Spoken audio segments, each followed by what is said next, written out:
அம்மா வயிறு வலிக்குது. அம்மா அப்பவே வயிறு வலி வருது. எப்படாவா நீ என்னன்னு கொஞ்சம் யோசிச்சு பாடுறா. என்ன செஞ்சனா? Parotta, biryani, noodles, chicken, ice cream, juice என்னமெல்லாம் வச்சிருக்காங்களே. நீங்க ஒரு புடி பிடிச்சிட வேண்டியதுதான். பேராசப்பட சொல்லியும் திருக்குறளும் சொல்லியும் திருந்தவே இல்லையாடா நீ. திருக்குறளா? எப்படா சொன்ன? என்ன திருக்குறள் தான் சொன்னேன். அவாவில்லா கில்லா உன் துன்பம துண்டேல் தவாது மேல் மேல் வரும். டேய், நீ தவா தவான்னு சொல்லவும் நான் தவாக்கு மேல ஏதோ டிஷ் பண்ணி வச்சிருக்கோன்னு நினச்சிக்கிட்டு அதை போய் தேட போயிட்டேன்டா. அடப்பாவி.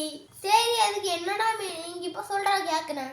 என்ன மீனிங்னா, ஆசை இல்லாதவனுக்கு கஷ்டமே வராது. அண்ணா இப்படி அளவுக்கு அதிகமாக பேராசப்பட்டுக்கிட்டு இருந்தோம்னா கஷ்டத்துக்கு மேலே கஷ்டம் வரும்னு திருவள்ளுவர் இந்த திருக்குறளை சொல்லியிருக்காடா. ஐயோ, அப்பமே மீனிங் புரிஞ்சு கண்டதையும் மயாம இருந்துக்கலாம். கேட்றா விட்றா, நான் எனக்கு அஜெண்டா வருது, பாத்ரூம் போயிட்டு வரேன். மாதிரி திருக்குறளோட விளக்கத்தை ரொம்ப எளிமையாக தெரிஞ்சுக்கணுன்னா நம்ம சேனலை சப்ஸ்கிரைப் பண்ணிவிட்டு பக்கத்தில் உள்ள பெல் பட்டனையும் கிளிக் பண்ணிவிடுங்க. தேங்க்யூ.